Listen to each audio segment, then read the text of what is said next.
कैसे कहते हैं उसको, भाई परमात्मा ने इतने ही सांस दिए हुए थे, ऐसा ही बोलते हैं। और जब कोई बुरी घटना से भी बच जाता है तो हम क्या बोलते हैं, भाई इसके सांस अभी बाकी थे। यानी जीवन जो है इसको नापने का पैमाना हमारे सदियों सदियों से सांस रहे हैं। ये परमात्मा ने सांस गिन के दिए हुए हैं, ऐसी ऐसी हमारी कहावतें हैं। और जिसके सांस हो उसको कोई ले जा नहीं सकता, उसका कोई कुछ नहीं बिगाड़ सकता जिसके सांस बाकी हैं। ऐसी ऐसी कहावतें हमारे समाज में चलती रहती है आम बोलचाल की भाषा में। इसका मतलब ये है कि श्वास ही जीवन को चला रहे हैं, और जिस दिन श्वास आना बंद हो जाता है उस दिन संसार से विदाई हो जाती है। तो श्वास लेने का इतना महत्वपूर्ण जो काम है वो फेफड़े करते हैं, लेकिन हम फेफड़ों की केयर नहीं कर पाते, फेफड़ों की संभाल नहीं कर पाते, और फेफड़े किन किन आदतों से स्वस्थ होंगे वो हम नहीं देख पाते। तो सबसे पहले फेफड़े सांस लेते हैं, हमें ये तो पता है, लेकिन उस सांस लेने के माध्यम से शरीर का बहुत ही इंपॉर्टेंट काम आपके फेफड़े कर रहे होते हैं। क्या काम करते हैं? जब हम श्वास लेते हैं, खींचते हैं, तब हमारे फेफड़े जो ऑक्सीजन है, जो वातावरण में हवा है, उसमें से ऑक्सीजन लेके और पूरे शरीर को ऑक्सीजन सप्लाई का काम करते हैं। यानी जिसको आयुर्वेद के ऋषियों ने प्राण वायु कहा, बाद में वैज्ञानिकों ने इसको ऑक्सीजन नाम दिया। तो ये जो प्राण वायु है, इसको शरीर में ले जाने का, पहुंचाने का, इसको पूरा रखने का काम, जैसे विटामिन मिनरल का पूरा रहना भी जरूरी है, ठीक उसी तरह से शरीर में ऑक्सीजन का लेवल भी पूरा रहना जरूरी है। इससे पहले, कोरोना से पहले हमें इतनी जानकारी नहीं थी कि ऑक्सीजन का भी लेवल पूरा रहना चाहिए। कोरोना में आपने देखा होगा ऑक्सीमीटर नाम का एक इंस्ट्रूमेंट आया और वो उंगली पे लगा के आपके शरीर में ऑक्सीजन का लेवल बता देता है। इससे पहले हम जानते थे शरीर विटामिन से चलता है, मिनरल से चलता है, प्रोटीन से चलता है, पानी से चलता है। लेकिन कोरोना काल में लोगों को एक नई बात समझ में आई कि ये शरीर ऑक्सीजन से चलता है। अगर ऑक्सीजन का लेवल गिर गया फिर इस शरीर को बचाना बड़ा मुश्किल। शरीर में बाकी विटामिन मिनरल पूरे हो जाएं, अगर ऑक्सीजन पूरी ना हो तो इस शरीर का ज्यादा दिन तक स्वस्थ रहना असंभव है। और आपने देखा होगा कोरोना काल में जो लोग गए, उनको डॉक्टरों ने बताया कि इनका तो ऑक्सीजन का लेवल गिर गया जी, दोबारा से ऑक्सीजन का लेवल उठा ही नहीं, कारण फेफड़े खत्म हो गए। यानी ऑक्सीजन का आपके शरीर में लेवल को बनाए रखने में, ऑक्सीजन को पूरे के पूरे शरीर में एक एक सेल्स तक पहुंचाने में, दिमाग तक पहुंचाने में, मांसपेशियों तक पहुंचाने में फेफड़ों का एक बहुत बड़ा रोल है। ये सारा का सारा काम आपके फेफड़े करते हैं। दूसरा, आपके खून के अंदर कार्बन डाइऑक्साइड नाम का एक विषैला तत्व होता है। आपने सुना होगा, हम जब सांस लेते हैं तो ऑक्सीजन लेते हैं, और जब सांस बाहर छोड़ते हैं तो कार्बन डाइऑक्साइड छोड़ते हैं। यानी ये लेने और देने का काम कौन कर रहा है? फेफड़े कर रहे हैं। कितना इंपॉर्टेंट काम है। यानी शरीर के विषैले तत्वों को सांसों के माध्यम से ही बाहर निकालने का काम भी फेफड़े ही कर रहे हैं। अगर ये कार्बन डाइऑक्साइड आपके शरीर में पड़ा रह जाए, आपके फेफड़े कमजोर हो जाएं, तो ये कार्बन डाइऑक्साइड आपको बीमार बना देगा, आपको रुग्ण बना देगा, आपको परमानेंट रोगी बना देगा, अगर आपके शरीर से कार्बन डाइऑक्साइड सही समय पर बाहर ना निकले तो। ये एक तरह का टॉक्सिन्स है। उसके अलावा एक और बहुत काम जबरदस्त करते हैं आपके फेफड़े। ये शरीर में ऑक्सीजन का संतुलन तो बनाए रखते हैं, कार्बन डाइऑक्साइड को बाहर निकालने का काम करने के साथ साथ आपके शरीर में अम्ल और क्षार, इस संतुलन को भी बनाने में फेफड़ों का बहुत बड़ा रोल है। ये अमल और क्षार क्या है? अमल को अंग्रेजी में हम कहते हैं एसिड, और अमल को अंग्रेजी में हम कहते हैं आपका जो क्षारीय गुण है, जिसको हम अल्कलाइन कहते हैं। यानी आपके शरीर में अगर एसिडिक प्रवृत्ति ज्यादा हो गई है तो भी आपके फेफड़ों को आपने स्वस्थ करना है। आपका शरीर जो है संतुलन से चलता है। आपके शरीर में अम्ल और क्षार का एक संतुलन है, यानी एसिडिक और अल्कलाइन। ये आपके शरीर में एक 20-80 का रेशो है। जैसे हमारे शरीर में गुड और बैड बैक्टीरिया होते हैं। हमारे पेट में एक बैक्टीरिया होते हैं जिसे वैज्ञानिकों ने 2 श्रेणियों में बांट दिया, एक मित्र और एक शत्रु। उनका एक संतुलन है, यानी 80% तक आपके गुड बैक्टीरिया होने चाहिए और 20% तक बैड बैक्टीरिया भी आपके शरीर में होने चाहिए। इसी तरह से अम्ल और क्षार आपके शरीर में संतुलित रहे, इसके लिए फेफड़ों का सही काम करना, सही वर्किंग करना लाजमी है, जरूरी है। उसके अलावा फेफड़े जो है आपके, ये 3 मेन काम करते हैं जिससे आपका शरीर चल रहा है। आपने देखा होगा बहुत सारे लोगों को पहले फेफड़े में दिक्कत आती है, धीरे धीरे उसका हार्ट कमजोर हो जाता है, क्योंकि फेफड़े हार्ट को ले बैठते हैं। क्योंकि फेफड़े ऑक्सीजन देने का काम हार्ट को करते हैं, और हार्ट को ज्यादा मेहनत करनी पड़ती है, ज्यादा काम करना पड़ता है अगर आपके फेफड़े कमजोर हो जाएं तो। यानी फेफड़ों की कमजोरी सिर्फ फेफड़ों की कमजोरी नहीं है, वो कई सारे ऑर्गन को प्रभावित करता है। मिसाल के तौर पे जैसे आपको शुगर हो जाती है, तो शुगर कोई एक अंग को खराब नहीं करती, शुगर बहुत सारे अंगों को डैमेज कर देती है। ठीक वैसे ही फेफड़े अगर आपके कमजोर हो जाएं तो आपका हार्ट भी कमजोर हो जाएगा और आपको दिमागी संबंधित बहुत सारी रोग हो जाएंगे, क्योंकि दिमाग भी ऑक्सीजन से चलता है। और अगर आपके ब्रेन में, आपके दिमाग में ऑक्सीजन अगर पूरी ना हो तो आपको दिमागी रोग भी हो जाएंगे। बहुत सारी दिक्कतें शुरुआत कहां से हुई थी? फेफड़ों से। तो फेफड़े अकेले खराब नहीं होते हैं, ये बहुत तरह की दिक्कतों को साथ लेकर आते हैं। तो अभी हम जानेंगे कि कौन कौन से लक्षण हैं जिनसे आप ये पहचान लें कि आपको फेफड़ों में कोई दिक्कत परेशानी आनी शुरू हो गई है।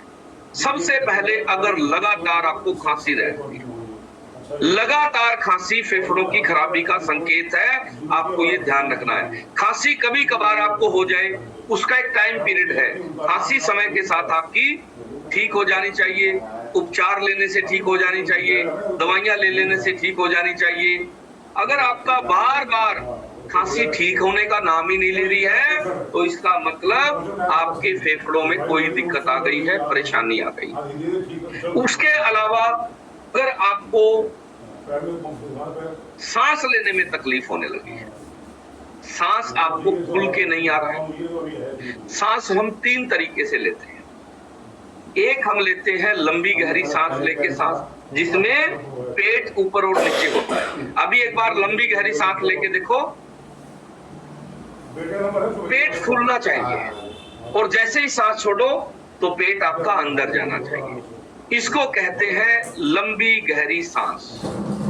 ये वही लोग ले पाते हैं जिनके फेफड़े स्वस्थ हो। जिनके फेफड़े खराब हो, वो लंबी गहरी सांस लेते ही खांसी आ जाएगी, तुरंत लंबा सांस ही नहीं खींच पाएंगे। ये पहला तरीका है श्वास लेने का, लंबा गहरा श्वास अगर आपको आ रहा है तो आपके फेफड़े ठीक है। दूसरा, हम छाती से श्वास लेते हैं। पहला पेट से श्वास लेते हैं, दूसरा हम छाती से श्वास लेते हैं, जिससे छाती ऊपर और नीचे होती है। तीसरा, हम सिर्फ गले से ही सांस लेते हैं। ये जो सांस लेने की प्रक्रिया है, इससे आपके फेफड़ों के स्वास्थ्य का पता चलता है। अगर आप लंबी गहरी सांस ले रहे हैं तो इसका मतलब आपके फेफड़े स्वस्थ हैं। दूसरा तरीका है श्वास को रोकने का। वैज्ञानिक कहते हैं आपको जांच करते रहना चाहिए। अगर आप अपनी लंबी गहरी सांस लेकर सांस को ठहरा लेते हैं, आप रोक लेते हैं, जितनी ज्यादा देर आप सांस को रोक पाएंगे, ये एक वैज्ञानिक प्रमाण है। आपके लंबी गहरी सांस रोक ली और उसके बाद आपका जितना समय ज्यादा है, इसका मतलब आपके फेफड़े उतने ज्यादा स्वस्थ हैं। बहुत सारे लोग कुछ सेकंड भी नहीं रोक पाते, इसका मतलब फेफड़े कमजोर हो गए। उसके अलावा आजकल आपने देखा होगा एक और पैमाना आया हुआ है। फेफड़ों की जांच कैसे करते हैं? एक इंस्ट्रूमेंट होता है और उसमें कहते हैं जी सांस मारो, फूंक मारो। जितनी जोर से आप फूंक मारते हैं, उस फूंक का प्रेशर कितना जा रहा है, इससे आपके फेफड़ों की जांच हो जाती है। एक इंस्ट्रूमेंट है और उसमें कहते हैं जी जोर से फूंक मारो इसमें। अगर आपके फेफड़े स्वस्थ हैं तो आपकी जो फूंक मारने की जो गति है वो बहुत अच्छी होगी, और अगर आपके फेफड़े कमजोर हैं तो वो गति नहीं हो जाएगी। इस पैमाने से उनको पता चल जाता है कि आपके फेफड़े कमजोर हैं या आपके फेफड़े स्वस्थ हैं। अगर आपको सांस फूलने की समस्या आने लगी है, जरा सा चलते ही सांस फूल जाते हैं, सीढ़ियां चढ़ते हैं तो सांस फूल जाते हैं, आप किसी से ज्यादा बात कर लेते हैं तो सांस फूल जाते हैं। बहुत सारे लोगों को तो फोन पे बात करते करते सांस फूल जाते हैं। फोन पे बात करेंगे और सांस फूल जाएगी, और बाद में ये कह के फोन काटना पड़ता है कि भैया रुक जाओ, मेरा सांस फूल गया है। इसका मतलब आपके फेफड़े कमजोर हो गए। उसके अलावा अगर आपको रात के समय ज्यादा सांस फूलने लगे हैं, क्योंकि रात के समय पे वातावरण में ऑक्सीजन का लेवल गिर जाता है, और अगर आपको रात के समय ऐसा फील होने लगा है कि मेरे सांस चढ़ जाते हैं, सांस फूलते हैं रात के समय, तो आपको तुरंत सावधान हो जाना है, आपके फेफड़ों में प्रॉब्लम आनी शुरू हो गई है। उसके अलावा अगर आपको छाती में दर्द महसूस होने लग जाए, जैसे आप सांस लेते हो और सांस के साथ छाती में आपको दर्द महसूस होना शुरू होता है, या आपको हल्का हल्का दर्द 24 घंटे ही महसूस होना शुरू हो जाए छाती में, तो आपको समझ लेना है फेफड़ों में दिक्कत आनी शुरू हो गई है। इस मामले में एक बात को बहुत अच्छे से आपने जानना है, समझना है। शुरुआती लक्षणों को अगर आपने पहचान लिया, जान लिया, पकड़ लिया, तो आप फेफड़ों को पूरी तरह से खराब होने से बचा सकते हैं। क्योंकि कई सारे लोग जब फेफड़ों की जांच कराने जाते हैं तो पता चलता है जी फेफड़े तो पूरी तरह से खराब करके बैठे हो आप। तो जब वो पूछते हैं कि ये प्रॉब्लम, बोला जी ये तो मेरे को 5 साल से आ रही है ऐसी दिक्कत, तो भैया पहले क्यों नहीं आप सतर्क हुए? 5 साल में आपने फेफड़ों को बर्बाद कर दिया और अब आप सोच रहे हो ठीक हो जाएगा। तो शुरुआती लक्षणों को अगर आप पहचान गए तो आप फेफड़ों को पूरी तरह से रिकवर कर सकते हो। तो सीने में अगर आपके दर्द रहता है, चुभन जैसा महसूस होता है, कई बार सांस लेते और ऐसा लगता है जैसे कोई कांटा चुभ गया है, तो इसका मतलब आपके फेफड़ों में कोई दिक्कत आ गई। इसके अलावा अगर आपको बार बार सांस लेने की जो प्रक्रिया है उसमें कोई बाधा पैदा हो रही है, आपको ऐसा लगता है जैसे सांस लेने में कोई रुकावट जैसी हो रही है, सांस में अगर रुकावट है तो फेफड़ों की दिक्कत है, आपको तुरंत अपना आहार, खान पान बदल देना है और आप जो है बिल्कुल ठीक हो सकते हैं। इसके अलावा अगर आपको बार बार इन्फेक्शन हो रहा है, फेफड़ों बार बार फेफड़ों में इन्फेक्शन हो रहा है और आप हैवी एंटीडोज ले चुके हो, एंटीबायोटिक ले चुके हो, फिर भी अगर फेफड़ों का आपके इन्फेक्शन ठीक नहीं हो रहा है तो इसका मतलब फेफड़ों की इम्यून पावर कमजोर हो गई है। जैसे हमारे शरीर में बाकी इम्यून पावर होती है, इसी तरह से फेफड़ों की भी अपनी इम्यून पावर है, क्योंकि आप सांस जब लेते हैं तो वातावरण में बहुत तरह के बैक्टीरिया, बहुत तरह के वायरस होते हैं, वो सबसे पहले आप सांस लेते हैं तो कहाँ जाते हैं? फेफड़ों में चले जाते हैं। और अगर फेफड़ों की इम्यून पावर मजबूत होगी, फेफड़े आपके स्ट्रॉन्ग होंगे, तो क्या होंगे? उस बैक्टीरिया को, उस वायरस को मार देंगे। और अगर आपके फेफड़ों की इम्यून पावर कमजोर है तो क्या होगा? वो इन्फेक्शन पैदा हो जाएगा फेफड़ों में और फिर फेफड़े खत्म हो जाएंगे। आपने देखा होगा सबसे बड़ी सावधानी कोरोना काल में क्या थी, सरकार ने अनिवार्य कर दिया था कि आप घर से बाहर बिना मास्क लगाए जाओगे ही नहीं। मास्क क्या करता था, एक छलनी का काम करता था। जो बैक्टीरिया, जो हानिकारक वायरस थे, जो कोरोना के वायरस थे, वो उसको मदद करते थे रोकने में, और मास्क लगाना इसीलिए जरूरी था। आपने डॉक्टरों को मास्क लगाए देखा होगा पहले, जब कोरोना नहीं आता तो एक ही कैटेगरी थी जो मास्क लगाती थी, वो थे डॉक्टर। किसी भी हॉस्पिटल में चले जाते थे तो डॉक्टर मास्क लगा के रहते थे। कारण, क्योंकि वहां पर तरह तरह के मरीज आते हैं, पता नहीं कितने तरह के वायरस, बैक्टीरिया उस वातावरण में है, और उससे बचने का एक ही उपाय होता था, मास्क लगा लेना। तो आपके एक बात का आपको ध्यान रखना है, वातावरण में बहुत तरह के वायरस, बहुत तरह के बैक्टीरिया हवा में तैर रहे हैं, हवा में उड़ रहे हैं। वो सांसों के माध्यम से जब जाएंगे तो पहला हमला कहां करेंगे, फेफड़ों पे। अगर आपके फेफड़े मजबूत है तो देखो, जिनकी इम्यूनिटी कमजोर थी उनको तुरंत कोरोना हो गया, और जिनकी इम्यूनिटी मजबूत थी, जिनके फेफड़े मजबूत थे, वो ऐसे ऐसे भी लोग थे जो घर वालों को खाना भी देने गए उसी काल में, कोरोना उनको हुआ ही नहीं। हमारे सेशन में एक फैमिली मेंबर है हमारी, उनके घर में 5 लोग हैं, उसके अलावा उन 5 को कोरोना हो गया, और जो हमारी फैमिली मेंबर हैं जिन्होंने अपने सारे विटामिन मिनरल पूरे करके अपने फेफड़ों को मजबूत किया हुआ था, उनको कोई दिक्कत नहीं आई। घर में एक को कोरोना हुआ था, बाकी 4 को उसके कारण से हो गया, लेकिन वो एक अकेली ही बची रही, और वो हॉस्पिटल में खाना भी देने जाती थी, वो सबकी केयर भी कर रही थी, सबसे मिल भी रही थी, उसको कोई दिक्कत नहीं। उसको देख के फिर बाकी फैमिली मेंबर ने विटामिन मिनरल लेने शुरू किए कि देखो ये इससे बड़ा तो कोई प्रमाण ही नहीं है कि इसको कोरोना क्यों नहीं हुआ, क्योंकि इसके शरीर की इम्यून पावर मजबूत थी, इसके फेफड़े मजबूत थे। तो फेफड़ों की मजबूती आपके शरीर के लिए एक वरदान है, ये ध्यान रखना, इसको हल्के में मत लेना कि फेफड़े अगर आपके कमजोर हो जाए और आप ज्यादा दिनों तक जियोगे, ऐसा बिल्कुल नहीं है। फेफड़े आपके मजबूत होने बहुत जरूरी है, तभी आप एक लंबा और स्वस्थ जीवन जी पाओगे। उसके अलावा अगर आपको बार बार खांसी होने के साथ खांसी में बलगम आना शुरू हो जाए तो समझ लेना फेफड़े एक बहुत बड़ी परेशानी में फंस गए। और बलगम भी आपको देखते रहना है, बलगम ज्यादा गाढ़ा तो नहीं आ रहा है, पीले रंग का तो नहीं आ रहा है, हरे रंग का बलगम तो नहीं आ रहा है, या फिर बलगम में झाग तो नहीं आ रहे। अगर बलगम ज्यादा गहरे पीले रंग का आना शुरू हो जाए, बलगम जो है हरे रंग का आना शुरू हो जाए, या बलगम के अंदर झाग ज्यादा बनने शुरू हो जाए, तो समझ लेना आपके फेफड़ों में दिक्कत बढ़ गई है।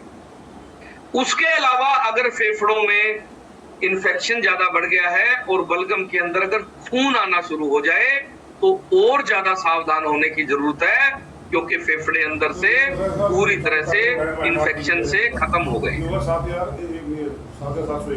ये लक्षणों को आपने पहचानना है, क्योंकि आपके फेफड़े अपने आप को ठीक करने के लिए आपको बार बार लक्षण बताएंगे, और आपको अगर तुरंत रिकवरी आप कर लें तो फेफड़ों को पूरी तरह से रोका जा सकता है। तो आपको ये भी ध्यान रखना है कि आपके बलगम में कोई दिक्कत तो नहीं है। एक सामान्य तौर पर खांसी हो जाती है, नॉर्मल बलगम आता है, 1 दिन 2 दिन आया, उसके बाद बंद। अगर आपको लगातार महीनों महीने बलगम आ रहा है तो आपको सावधान हो जाना है, क्योंकि आपके फेफड़ों का इन्फेक्शन ठीक नहीं हो रहा है। इसका मतलब फेफड़ों की इम्यूनिटी कमजोर कर लिया है। इसके अलावा अगर आपका अचानक से वजन कम होना शुरू हो जाए, वजन अगर बिना वजह से गिर रहा है तो समझ लेना फेफड़ों में गंभीर इन्फेक्शन हो गया है। बहुत लोगों का बिना वजह वजन गिर जाता है, और फिर जब बाद में जांच कराते हैं तो पता चलता है कि फेफड़ों में बहुत भयानक इन्फेक्शन हो गया है। तो अचानक से वजन गिरना अच्छा नहीं है शरीर के लिए, बिना वजह वजन गिरना खतरनाक है। उसके अलावा अगर आपको टीबी कभी भी हुई है जीवन में, तो आपके फेफड़ों की कैपेसिटी कम कर देती है टीबी जैसे रोग। अगर आपको निमोनिया, बचपन में बहुत सारे बच्चों को बार बार निमोनिया होता रहता है, ऐसे बच्चों को फेफड़ों के रोग बड़े होने के बाद संभावना ज्यादा रहती है। ऐसे लोगों को फेफड़ों को स्वस्थ करने की ज्यादा कोशिश करनी चाहिए, उनको ज्यादा ध्यान रखना चाहिए फेफड़ों का। कुछ बच्चों को बार बार बचपन में निमोनिया बिगड़ जाता है, हर साल निमोनिया होता है, या निमोनिया लगातार ही चलता रहता है। निमोनिया का मतलब है वो फेफड़ों की बीमारी, फेफड़ों का एक इन्फेक्शन है जिसे निमोनिया कहा जाता है। तो अगर आपके बच्चों को या आपको बचपन में निमोनिया से पीड़ित आप ज्यादा रहे हैं, तो आपको अब अपने आहार में ऐसी चीजों को शामिल करना है जो फेफड़ों को आपके मजबूत रखे। उसके अलावा जो लोग वायु प्रदूषण में ज्यादा रहते हैं, जैसे एनसीआर का एरिया है, दिल्ली का एरिया है, पंजाब में लुधियाना एक शहर है, और आपके शहर में कई लोग जैसे पावर प्लांट में रहते हैं या उसके नजदीक के गांव में रहते हैं, उनको फेफड़ों के रोग होने की संभावना ज्यादा है। जो कोयले से पावर प्लांट चलते हैं या कुछ फैक्ट्रियां हैं जो धुआं ज्यादा देती है, वातावरण में बहुत ज्यादा प्रदूषण है, तो आपको स्पेशल केयर करने की जरूरत है। आपके फेफड़ों की बीमारियां होने की संभावना सबसे ज्यादा होती है। बहुत सारे लोग फैक्ट्रियों के आसपास रहते हैं, उन लोगों को फेफड़ों के रोग सबसे ज्यादा होते हैं। जो लोग बड़े शहरों में रहते हैं, जहां गाड़ियों का धुआं ज्यादा है, जहां फैक्ट्रियों का धुआं ज्यादा है, जहां लोग ज्यादा हैं, वहां पेड़ कम है, ऐसे लोगों को फेफड़ों के रोग होने की संभावना ज्यादा है। तो आपको स्पेशल ध्यान रखना है ताकि आपके फेफड़े कमजोर ना हो। उसके अलावा जो लोग धूम्रपान ज्यादा करते हैं, उन लोगों को भी आज ही ये आदत छोड़ देनी है। जर्दा खाना, गुटखा खाना या फिर धूम्रपान करना, हुक्का पीना, ये फेफड़ों के दुश्मन है, ये आदत है, इन्हें आज ही बंद करना है। उसके अलावा जो लोग अस्थमैटिक हैं, जिनको अस्थमा का रोग है, अस्थमा रोग किसका रोग है? फेफड़ों का रोग है। तो अगर आपके आजकल तो छोटे छोटे बच्चे अस्थमैटिक हो गए हैं और इनहेलर लेके स्कूल जा रहे हैं बच्चे, इतनी ज्यादा दिक्कत आ गई है। ये फेफड़ों के रोग है। अस्थमा जो रोग है वो फेफड़ों का रोग है। पहले कभी कभार किसी को बुढ़ापे में कभी अस्थमा होता था, लेकिन आज छोटे छोटे बच्चों को अस्थमा का रोग हो गया है। कारण है हमारे फेफड़ों की कमजोरी। उसके अलावा बहुत सारे और भी कारण हैं, जैसे ऑल आउट लगाना। घर में बहुत सारे लोग ऑल आउट परमानेंट लगा के रखते हैं, मच्छर ना आ जाए। कितने घरों में ऑल आउट परमानेंट चलता रहता है, कितने घरों में ऑल आउट है? वो लोग एक बार हैंड रेज करो, देखो हर घर में ऑल आउट है। ये जो ऑल आउट है, आपको पता नहीं है, फेफड़ों का दुश्मन है। ऑल आउट की जो डिबिया है उसके ऊपर आप देखना, तो बोतल है उसके ऊपर देखना, उसके ऊपर लिखा हुआ है पॉइजन, जहर है ये, क्योंकि मच्छर जहर से ही तो मरते हैं। जब आप उसको लगा देते हो बिजली में, लाइट में, तो वो गर्म होता है, हीट होती है, और उससे धीरे धीरे वातावरण में क्या जाता है? पॉइजन, जहर, और उसके संपर्क में आने से मच्छर मर जाते हैं। आप परमानेंट 24 घंटे उसको चला के रखते हो, तो श्वासों के माध्यम से जहर आपके फेफड़ों में जा रहा है और धीरे धीरे आपके फेफड़े कमजोर हो जाएंगे। वैज्ञानिक कहते हैं आजकल के बच्चों के फेफड़े कमजोर होने का एक बहुत बड़ा कारण है, हम बच्चे के पास ही ऑल आउट लगा के छोड़ देते हैं। बच्चा बेचारा सांस ले रहा है और सांस के साथ पॉइजन जा रहा है, जहर जा रहा है, आपको पता भी नहीं है। आप सोचते हो ये एक फैसिलिटी है, आप सोचते हो कि ऑल आउट लगाने से मच्छर नहीं आएंगे। नो प्रॉब्लम, मच्छर को रोकने का और भी तरीका हो सकता है, लेकिन ये ऑल आउट एक जहर है और ये लगातार अगर आपके फेफड़ों में जाता रहा तो धीरे धीरे आपके फेफड़े कमजोर हो जाएंगे। इसके अलावा लोग कछुआ छाप जला लेते हैं। कछुआ छाप का जो धुआं है वो इतना खतरनाक है, अगर आपने एक बार लगा लिया 24 घंटे उसका असर रहता है। 24 घंटे असर रहता है, उसके ऊपर ही लिखा हुआ है 24 घंटे। एक कछुआ छाप जला दिया, 24 घंटे उस कमरे के वातावरण में इतना ज्यादा पॉइजन आ गया, इतना ज्यादा पोल्यूशन आ गया, आप धीरे धीरे फेफड़ों को खराब कर लोगे। खासकर जो है गर्मी का सीजन चल रहा है, अभी बरसात का सीजन आ जाएगा, मच्छर ज्यादा हो जाएंगे और लोग जाने अनजाने में फेफड़ों के दुश्मन बन जाएंगे। इसके अलावा लोग काला हीट रखते हैं घर में, हीट मार देंगे, जहां भी मच्छर होगा वहीं कोनों में रोज हीट मार देंगे। कितने लोग काला हीट इस्तेमाल करते हैं घरों में? Very good. देखो हर घर में ये चीजें जरूर है, या तो ऑल आउट है, या कछुआ छाप है, या काला हीट रखा हुआ है मच्छरों को मारने के लिए। आपको नहीं पता मच्छरों के साथ साथ ये आपके फेफड़ों को भी मार रहा है और आपको पता भी नहीं चल रहा। तो ये जो काला हीट है, वैज्ञानिक कहते हैं इसमें इतना पॉइजन है, धीरे धीरे ये फेफड़ों का कैंसर पैदा कर देता है। आपने देखा होगा अभी फेफड़ों का कैंसर बढ़ता ही जा रहा है। पहले कैंसर सिर्फ एक ही होता था, गले का कैंसर होता था भारत में शुरू में। उसके बाद सिर्फ पुरुषों को ही होता था, महिलाओं में कैंसर होना शुरू हो गया, महिलाओं को ब्रेस्ट कैंसर होना शुरू हुआ। आज जो कैंसर चल रहा है, ज्यादातर लोगों को पेट का और फेफड़ों का कैंसर है। या तो फेफड़ों में कैंसर होता है या फिर ज्यादातर पेट का कैंसर होता है। इसका कारण है पॉइजन वाला खाना खाना, मिलावटी खाना खाना, जिसके अंदर पेस्टिसाइड की मात्रा है। हम वो खाना खा रहे हैं और हमारे वातावरण में भी पॉइजन की मात्रा, प्रदूषण की मात्रा लगातार बढ़ रही है, जिसके कारण ये रोग पैदा हो रहा है। जिस चीज को हम रोक नहीं सकते उसके बारे में तो हम क्या प्रयास करें। मान लो पोल्यूशन है, आप नहीं रोक सकते, लेकिन आपके घर में पोल्यूशन ना हो ये हमारे हाथ में है। आप और कोई उपचार करें, जैसे घरों के बाहर जाली लगा लें, घरों के बाहर आप कोई ऐसी चीजों की व्यवस्था कर लें जिससे मच्छर भाग जाए।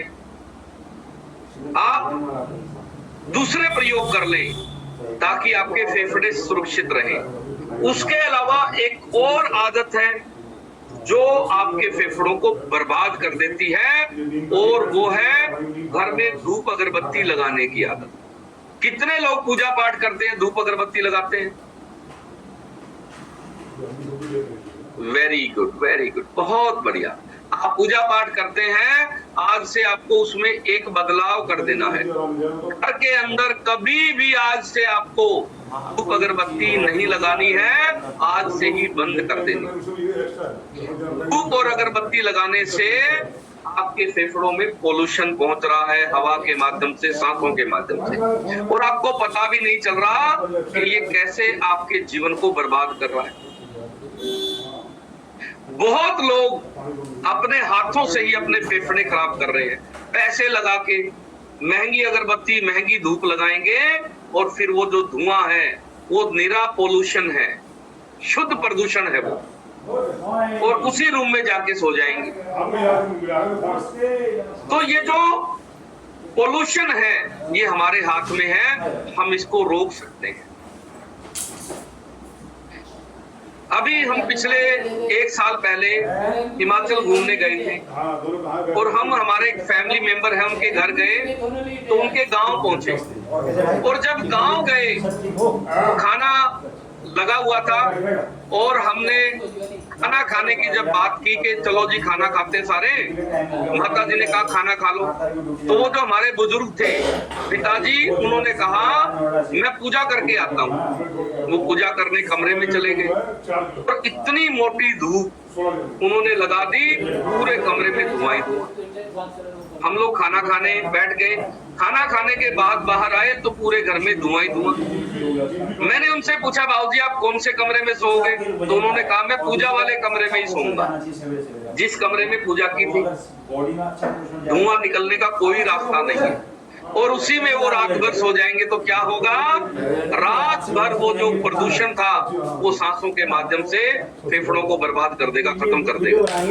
और वो हिमाचल के दूर दराज के एरिया में रह रहे, फिर भी उनको फेफड़ों का रोग था। उन्होंने कहा मेरी खांसी ठीक नहीं होती, मेरा बलगम आना बंद नहीं हो रहा है, मेरे को तो फेफड़ों की बड़ी समस्या आ गई है। मैंने कहा बाबूजी आप हिमाचल में इतने शुद्ध एरिया में रह रहे हो, फिर भी फेफड़े खराब कर लिए इस धूप लगाने की आदत के कारण। इसको बंद करो, ये धूप लगाने से आपके फेफड़े खराब हो गए हैं। और वो पढ़े लिखे एसडीओ रिटायर्ड, हमको समझ में आ गई बात। उन्होंने कहा बिल्कुल ठीक कह रहे हो, और उन्होंने उसी दिन से वो धूप लगाने की आदत बंद कर दी, और उनके फेफड़े धीरे धीरे अब रिकवर हो गए। आपको पता भी नहीं चल रहा है, छोटी छोटी गलत आदतें जीवन को बर्बाद कर देती है। छोटी छोटी गलत आदतें फेफड़ों को बर्बाद कर देती है। अगर आप पूजा करते हैं तो आज के बाद आपने कभी भी धूप अगरबत्ती घर के अंदर ही नहीं लगानी है। धूप अगरबत्ती लगाने से कोई परमात्मा खुश नहीं होते हैं, परमात्मा तो भाव के भूखे हैं। अगर आपको फिर भी लगता है तो आप देसी घी का दिया जला दें, नो प्रॉब्लम, लेकिन धूप अगरबत्ती कभी नहीं लगानी है।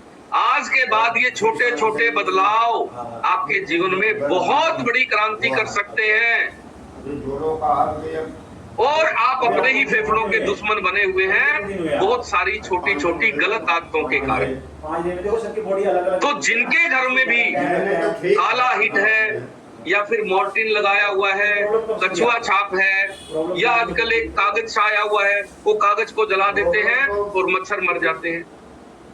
मच्छर तो मर गए, लेकिन वो जो आपने 2-3 साल से जो कागज जलाया था उससे जो पोल्यूशन पैदा हुआ, जो उससे वातावरण में आपको बिलीव हो रहा है यहाँ से वजन कितना गया, जो जहर पैदा हो गया है वो आपके फेफड़ों को खराब कर देगा। आपके अंदर में जो ऑर्गन में फैट, तो फेफड़ों को ठीक रखने के लिए आपको इन आदतों का भी ध्यान रखना है। उसके अलावा भारत में जो है एक मौसम ऐसा आता है जब प्रदूषण बहुत ज्यादा बढ़ जाता है। जैसे दिवाली के आसपास, दिवाली पर इतने ज्यादा पटाखे जलाते हैं लोग कि कई महीनों तक उसका पोल्यूशन रहता है, और उसको नाम दे दिया हमने धर्म का।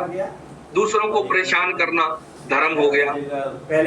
दूसरा, हम फसलों में आग लगाने लगे। अब हर आदमी, सरकार ने भी कह दिया और सुप्रीम कोर्ट ने भी कह दिया, और हमें भी इतनी तो समझ है, हर आदमी को ये पता है कि अगर आप फसलों में आग लगा दोगे तो इससे आपकी फसलों को नुकसान होगा, आने वाली फसलों को भी, और आपकी जो जमीन की उर्वरक क्षमता है, जो फर्टिलिटी है वो कम हो जाएगी, और उसके अलावा जमीन के अंदर जो गुड बैक्टीरिया होते हैं जिसको प्रोबायोटिक कहते हैं वो भी मर जाते हैं।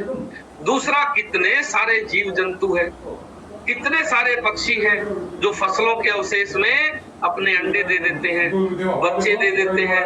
कितने सारे जीव जंतु हम आग लगा के जला देते हैं, कितने सारे पेड़ जल जाते हैं उसके साथ, कितने सारे पशु मर जाते हैं, कितने सारे खरगोश मर जाते हैं उस आग में।